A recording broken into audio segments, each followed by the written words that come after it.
Setelah itu, musuh baru datang kembali. Kali ini, Saturn bergerak. Saturn mengeluarkan sejenis bola venom yang dia semburkan dari mulutnya. Luffy pun sontak berteriak. Itu pasti racun, jadi jangan disentuh. Saat Luffy dalam kondisi panik, dia pun mengambil sebuah pohon yang ada di dekatnya, membuat sebuah kerajinan menarik dari pohon tersebut, di mana dia berusaha untuk menggigit pohon tersebut, membentuk sebuah senjata, yaitu sebuah tongkat baseball yang diikuti dengan ciri khas dari angka Luffy bernomor ke-56. Imajinasi Luffy berlanjut dengan membuat sebuah topi diikuti dengan cat kuas. Luffy kemudian bersiap menerima serangan bola racun dari Saturnus di mana dia mementalkan benda tersebut kembali ke arah dari para iblis. Luffy di sana tertawa dan berteriak, makan sendiri racunmu itu. Para iblis panik dan kekuatan tersebut ternyata selain racun adalah sebuah bom yang sangat-sangat besar. Mata Luffy keluar dan mengatakan, itu ternyata meledak. Para raksasa benar-benar terkesima dengan kekuatan dari Luffy. Mereka bilang, bos hutannya diselimuti api, jadi ayo kita berangkat. Luffy menjawabnya, kita harus cepat karena mereka semua itu adalah makhluk abadi. Di sisi yang lainnya para monster tersebut kembali beregenerasi dan bangkit kembali setelah ledakan besar terjadi. Para raksasa kebingungan. Apa maksudmu makhluk abadi? Luffy menjawabnya, walau mau seberapapun kau menghajar mereka, mereka akan terus beregenerasi. Brogy kaget. Aku belum pernah mendengar hal semacam ini, baik itu dari ras maupun buah iblis. Beralih ke posisi dari kru Mugiwara. Di sini terlihat mereka sudah bersiap akan kabur dari pulau tersebut. Nami berkomunikasi dengan Jinmei untuk segera membawa Zoro saat ini. Karena mereka semua sudah berkumpul, dan Thousand Sunny juga sudah ada di tempat mereka. Di sisi yang lainnya, terlihat kelompok dari Bonnie dihadang oleh 3 admiral, yakni Pomsky, Guillotine dan juga Reging. Mereka bilang, kami tak akan membiarkan kau naik ke kapal. Kemudian Marcus Mars akhirnya sudah berhasil mendapatkan lokasi dari Yok yang kini sudah tepat berada di depan matanya. Mars bertanya kepadanya, di mana tempat server layar monitor dari Vegapunk? Yok tentunya kaget dan berteriak melihat monster aneh yang berada di depannya. Kemudian dilihatkan bagaimana kondisi yang dialami oleh Laksamana Kizaru saat ini. Marinir berkata kepadanya, Kizaru-san, tolong biarkan kami mengobati lukamu. Kizaru menjawabnya, aku memang terluka, tolong biarkan aku istirahat.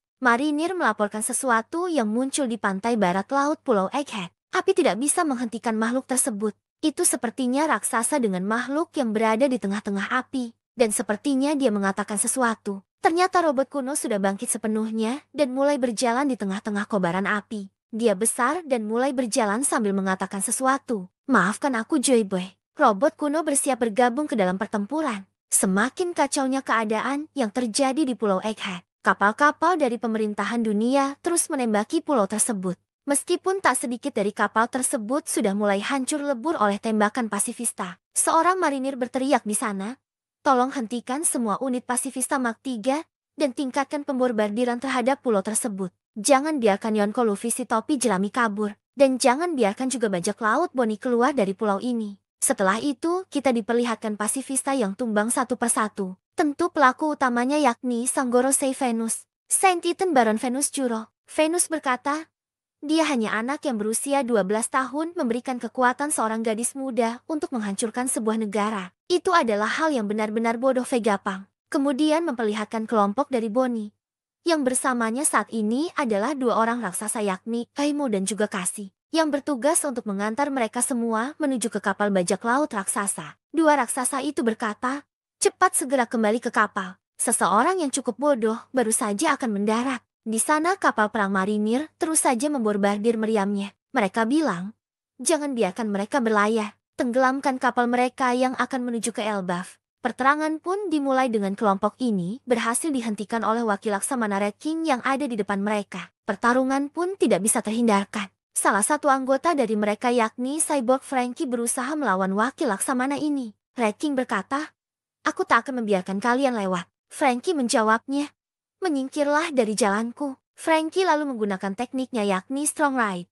Kemampuan ini berhasil untuk menghantam mulut dari sang wakil Laksamana hingga mengeluarkan banyak darah. Pertarungan berlanjut. Sekarang Bonnie dihadang oleh salah satu wakil Laksamana yang bernama Pomsky. Pomsky berkata di sana, persiapkan dirimu, aku tidak akan membiarkan senjata militer kita berakhir pada orang sepertimu. Namun yang terjadi, Bonnie malah menyentuh bagian wajah dari wakil Laksamana ini. Dan kemudian menendangnya dengan sangat kasar yang dilihat oleh wakil Laksamana lainnya bernama Guillotine. Bonnie bilang di sana. Ayahku adalah seorang pahlawan. Jauhkan dirimu dan rasakanlah ini. Beralih menuju ke laboratorium yang ada di Pulau Egghead. Dilihatkan siaran Vegapunk yang masih aktif. Stella beserta dengan para Vegapunk lainnya sedang berbicara sesuatu. Inti dari pembicaraan mereka adalah bahwa tersisa waktu sekitar 4 menit lagi untuk pesan akan tersampaikan melalui sinyal ini. Dalam laboratorium tersebut saat ini ada Mars yang bersama dengan Yok. Yang dimana Yok ini mengarahkan yokai tersebut menuju ke tempat di mana diduga menjadi server sinyal dari siaran tersebut.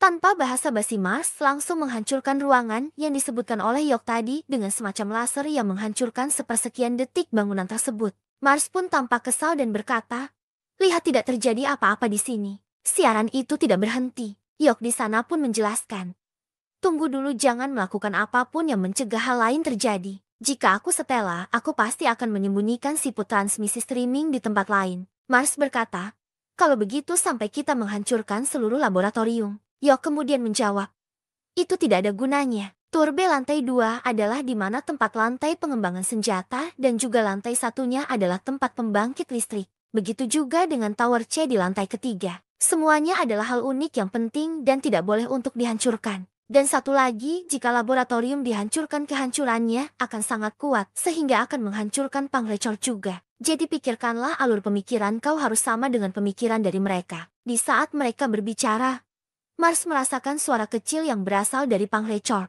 Dia kemudian berkata, "Di sana aku seperti merasakan ada suara kecil dari sesuatu. Jadi mungkin saja itu adalah sesuatu yang berada di Pangrecor. Mungkinkah disinilah tempat dari Dandan Musi itu berasal?" Mars pun bertanya kepada Bonnie, "Tolong tunjukkan aku pintu masuk menuju ke daerah sana." Mars pun kemudian terbang menuju Pangrecor, beralih ke Stacy dan juga Kaku. Saat ini Kaku sudah mulai sadar. Kaku sendiri sedang berada di perisai gelembung yang ditahan sebelumnya. Kaku bertanya kepada Stacy, "Apakah yang ada di dunia saat ini yang terlihat seperti monster itu adalah gambaran besar itu adalah salah satu dari 5 Gorosei?" Stacy kemudian menjawabnya, "Sama seperti yang aku bayangkan. Sungguh transformasi yang mengerikan." Kaku bertanya kembali, "Apa kau ditinggalkan? Aku hampir merasa kasihan padamu karena kau juga mengkhianati kami." Stacy menjawabnya, "Sayangnya aku memutuskan untuk tetap tinggal atas kemauanku sendiri. Seseorang harus mengambil tanggung jawab untuk misi terakhir kali ini. Kubah penghalang harus turun saat kapal topi jerami akan lolos." Beralih ke kelompok dari Nami.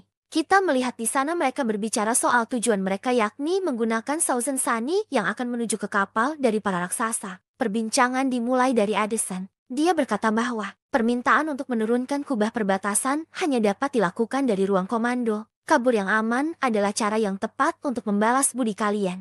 Nami kemudian menjawabnya, "Itu benar. Kita harus melakukan hal yang terbaik untuk cara kita kabur dari sini." Robin berkata, "Tapi sejujurnya belum tentu Vegafast 01 ini mampu terbang sejauh itu." Addison menjelaskan, "Aku sudah melakukan beberapa perhitungan dan menurut mekanik klasik, sebuah kapal akan 100% jatuh ke tanah." Usopp mengatakan bahwa persiapan untuk melakukan itu sudah selesai. Zoro dan juga yang lainnya ada di sana. Kita harus melakukan lompatan yang sangat cepat ke sisi yang lainnya. Jetty membayangkan hal itu sepertinya mereka tidak akan pernah berhasil. Dan tiba-tiba saja Addison menjatuhkan dirinya ke bawah.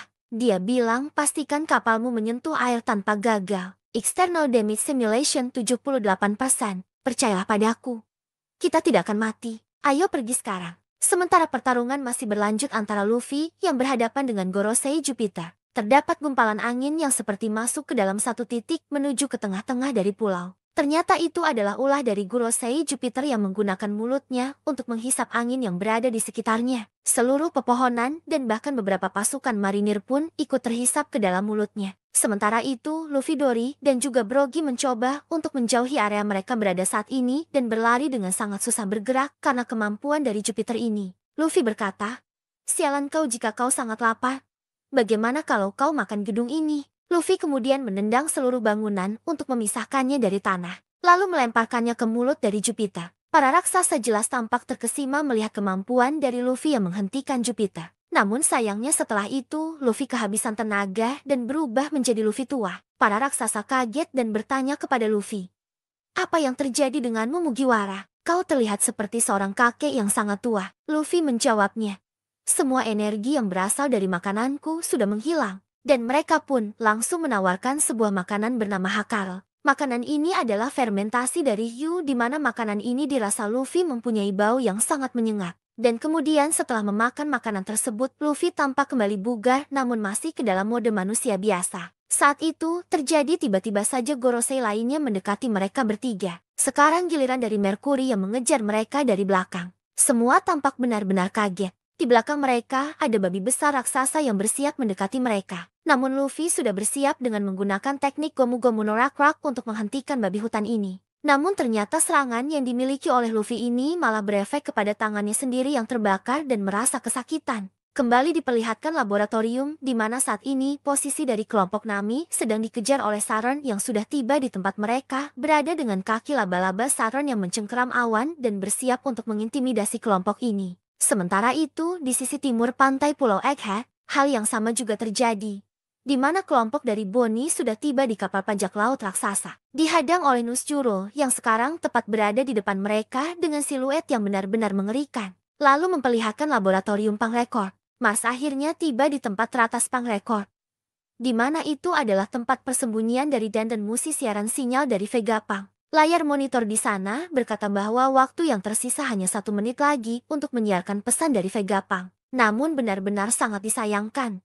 Mars sudah berada di depan dari benda tersebut sekarang. Dia berkata, "Jeti ini dia, kau kurang beruntung Vegapunk." Dan tiba-tiba Mars mendengar sesuatu yang aneh. Mars melihat ke atas dan mengamati sesuatu dengan wajah yang benar-benar serius. Sesuatu datang mendekati mereka. Diperlihatkan kembali Pulau Egghead dengan siaran yang masih saja berlangsung hingga saat ini. Dalam kurun waktu 1 menit lagi, apakah otak terbaik di dunia saat ini sedang berpikir? Otak terbesar di dunia yaitu Pangrekord. Setelah itu, kita diperlihatkan Vegapunk yang berbicara dengan semua Vegapunk. Vegapunk berkata, "Nah, karena kopinya tidak mau dingin dan waktu kita sangat sedikit. Jeti, apakah siput kita sudah siap?" Saka pun bilang, "Sejak 30 detik yang lalu." Pythagoras mengatakan, "Ini sudah disiarkan dan dilihat oleh penjuru dunia dan itu membuatku sedikit malu." Di dalam Pangrekord, Mars langsung berkata, "Jeti ini adalah kau yang sebenarnya." Mars melihat sebuah kepala raksasa dari Vegapunk yang masih berisi dengan rambutnya di sebuah tabung besar dengan cairan yang mengelilinginya. Tabung itu pun juga disambungkan ke beberapa kabel yang menyatu ke Pangrekord. Mars berkata, "Jeti, benda ini masih hidup bahkan setelah kau mati. Apa sebenarnya kematian itu? Di mana kesadaran itu berada? Apakah ini kau Vegapunk?" Siaran terus saja berlanjut.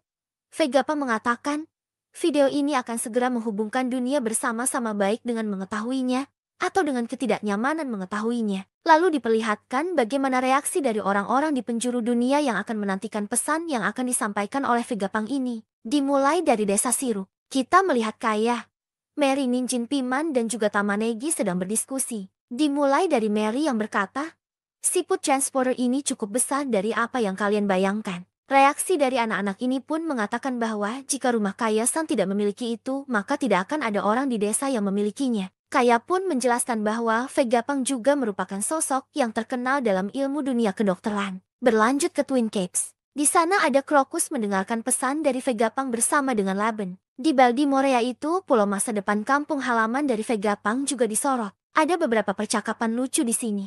Dimulai dari seorang anak yang bertanya, "Apa orang itu lahir di sini?" Ini merujuk kepada Frankie. Seseorang dewasa pun menjawab pertanyaan dari anak kecil tersebut. Tentu saja dia adalah kebanggaan dari Baltimore. Anak kecil itu kemudian bertanya lagi, "Apakah itu karena mimpi buruk dari Baltimore?" Orang-orang di sana pun menjawabnya, "Tidak, itu Frankie yang sekarang berubah menjadi sebuah kapal." Terlihat juga reaksi di kerajaan Trino. Para penduduk di sana bilang, Vegapunk mungkin adalah ayah dari ilmu pengetahuan modern. Tetapi kecakapan ilmiahnya telah digunakan untuk menghasilkan senjata yang tidak terhitung jumlahnya. Sementara itu di Hachinosu pun tak luput dari siaran tersebut. Para penjahat di sana semari mereka berpesta. Mereka pun mendengarkan siaran tersebut dan berkata, pria itu sedang membicarakan sesuatu di monitor. Dan ada juga beberapa pulau di antaranya, juga ada Pulau Dressrosa yang dimana orang-orang sudah bersiap untuk mendengarkan siaran tersebut. Dan saat kita melihat reaksi dari orang-orang ini, siaran masih saja terus berlanjut. Vegapunk bilang ke dunia, "Apakah kalian bisa dengar suaraku? Ini Vegapunk. Masuklah dunia." Kita kembali ke Mars lagi yang masih berada di Pangreord. Dia kemudian menginjak-injak dan Musi dengan tatapan yang sangat marah. Namun ternyata itu merupakan dandan musi palsu yang memang diciptakan untuk kamuflase. Mars di sana berkata, ini hanya dandan musi transporter biasa. Mars pun mulai panik karena dia tidak tahu di mana Venggapang menyembunyikan yang asli. Dia kemudian merubah dirinya menjadi bentuk yokai monster burung kembali dan mengamuk turun ke bawah. Dia berteriak menyembunyikannya saja tidak cukup. Kau bahkan membodohi kami. Beraninya kau Venggapang. Akhirnya waktu pun tiba. Persiapan sudah secara matang selesai dalam kurun waktu 10 menit. Dan inilah saatnya Venggapang akan mulai berbicara. Sementara itu, di sisi yang lainnya, para Gorosei yang lainnya sudah tampak panik. Mereka bilang ke Mars. Siarannya tidak berhenti Mars. Mars pun mengatakan ini salahku. Dia sepertinya sudah mengambil tindakan pencegahan yang kita bayangkan sebelumnya. Untuk memastikan bahwa siaran ini tidak dapat dihentikan. Kami tidak tahu apa yang dia ketahui dan apa yang akan dia katakan pada dunia. Tetapi Yok mengatakan bahwa dia mewarisi penelitian di Ohara. Gorosei pun berkata, ini berarti tidak akan berhasil sama seperti dulu dengan Clover. Apakah kau berniat membalaskan dendam Ohara Venggapang? Lalu diperlihatkan posisi dari Sanji yang saat ini bersama dengan Venggapang yang berada di pundaknya sedang menuju ke arah dari kelompok Bonnie. Di sana dia berkata, aku bisa mendengarnya. Bonnie Chan membutuhkan bantuanku. Dan siapa itu? Aku tidak akan menyerahkannya pada Marinya. Sanji tepat pada waktunya saat sebelum Nuschuro ingin menggunakan pedangnya dalam menyerang kelompok Bonnie yang saat itu Frankie sedang menghadangnya. Sanji berkata, minggir Frankie, orang yang akan disukai olehnya adalah aku. Jangan berharap simpati pada aku meskipun kau adalah orang tua. Beginilah cara bajak laut bertarung. Sanji berhasil menenang wajah dari Nuschuro. Wajah dari Gorosei ini mengeluarkan darah akibat serangan dari Sanji tersebut. Namun tiba-tiba Nuschuro berubah menjadi mode Bakotsu dan menggigit tubuh dari Sanji. Akibat serangan tersebut tubuh dari Venggapang terpental dan untung saja dia diselamatkan oleh Atlas. Dalam kejadian ini, siaran masih saja berlangsung dengan Venggapang yang mengatakan, aku telah melakukan 2 dosa besar. Oimu dan juga Kasi ikut ke dalam pertarungan dengan menahan Nuschuro di kedua sisi. Mereka bilang, ayo tahan makhluk ini. Kemudian Bonnie pun mengeluarkan teknik distorsi masa depan. Dia berubah menjadi mode raksasa dan bersiap menginjak Nuschuro. Kembali lagi ke siaran Venggapang. Venggapang menjelaskan bahwa video siaran ini diprogram untuk dimulai ketika aku sudah ditangkap atau saat jantungku berhenti. Kemudian panel lagi-lagi memperlihatkan reaksi dari orang-orang di seluruh dunia terhadap kematian dari Venggapang. Di kerajaan Germa misalnya, Caesar terlihat menangis. Di Sabaody sendiri, reaksi dari salah satu penonton berkata, jadi apakah artinya sekarang Venggapang sudah tewas? Duval juga menonton siaran ini di markasnya. Dia terlihat kebingungan dengan mengatakan, tunggu dulu, bukannya orang ini sudah menjadi tawanan dari bajak laut Pijerami saat berita di pagi hari. Sementara itu di kantor pusat surat kabar ekonomi dunia, kita bisa melihat Morgans yang benar-benar marah. Morgans bilang siaran seperti ini akan menjadi akhir dari bisnis surat kabar. Siaran Venggapang kembali berlanjut. Saat ini di mana kali ini dia berkata bahwa aku ingin kalian semua mendengarkan ini dan mengerti siapapun yang menjatuhkan atau menghakimiku. Aku tidak akan mencapnya sebagai penjahat. Aku tidak akan membahas apa yang baik dan juga apa yang buruk. Aku tidak banyak mengerti tentang dia untuk melakukan ini. Beralih menuju ke lokasi dari kelompok Nami. Saturn di sana mencapai awan tempat mereka berada. Hal ini tentu saja mereka semua dalam bahaya. Saturn berkata, minggir dari jalanku. Aku tidak punya waktu untuk terlibat dengan kalian semua. Robin yang mendengar suara dari Saturn terkejut, karena dia mengenali suara yang dia dengar di Ohara. Saturn berkata, Nike Robin, wanita yang gagal dimusnahkan Akainu. Nami berteriak, semuanya lindungi Robin. Kaki Saturn berusaha menyerang kelompok ini dan reaksi mereka bermacam-macam. Brook memotong salah satu kaki dari Saturn. Usopp menembakkan pelurunya. Nami menarik Robin dan menggunakan Zeus untuk memblokir kaki dari Saturn. Sementara itu, Chopper melindungi mereka semua. Kembali lagi ke Mars. Posisi dia saat ini sudah ada di luar ruangan. Dia sedang berbicara dengan Gorosei lagi. Mars berkata, apa yang akan terjadi jika aku menghancurkan pembangkit tenaga listrik? Saturn menjawabnya, jangan lakukan itu. Kita tidak akan peduli jika hal ini berakhir dengan memusnahkan semua kapal perang dan tentara yang mengelilingi pulau. Mercury menjawabnya, itu berarti tidak akan ada seorang pun yang mampu menciptakan Master Flame yang lain. Venggapang berkata, apa yang akan aku katakan mungkin terdengar tidak masuk akal. Banyak yang akan menertawakanku, tetapi setiap orang berhak mengetahuinya. Dunia ini akan tenggelam ke laut. Dilihatkan reaksi dari orang-orang yang sedang berada di markas besar Angkatan Laut. Tepatnya di dunia baru. Di dalam suatu ruangan, Pidato dari Vegapunk membuat gempar banyak orang, terutama beberapa pasukan angkatan laut yang mendengar pesan tersebut. Marinir di sana berkata, dunia akan tenggelam ke dalam laut. Apa yang dia maksud dengan itu? Sementara itu, pada tempat yang sama juga, sang laksamana armada Akainu terdiam dan terlihat marah mendengar pesan tersebut. Lalu diperlihatkan reaksi dunia lagi dan menuju ke salah satu tempat di Pulau Jaya yaitu Marktown. Netizen di sana melihat pesan tersebut tertawa terbahak-bahak dan mengejek Vegapunk. Orang-orang berandalan ini benar-benar melihat pesan dari Vegapunk itu seperti sebuah kebohongan publik yang mereka anggap sebagai pembodohan. Para preman di sana berkata, orang ini luar biasa, itu hanya kematian kata-kata bodoh dari seorang manusia. Apa kau hanya menginginkan seluruh dunia menjadi kacau? Bagaimana bisa dunia tenggelam? Beralih ke reaksi selanjutnya yakni tepatnya di Water Seven. Orang-orang di sana melihat pesan ini dalam layar TV mereka. Warga di sana bereaksi apa yang dia katakan sangat kredibel mengingat keadaan negara kita. Tapi sekarang, itu akan terjadi pada seluruh dunia. Jeti itu tidak adil soal air pasang dan juga air surut. Pauli dan juga teman-temannya pun juga merasakan keadaan yang serupa.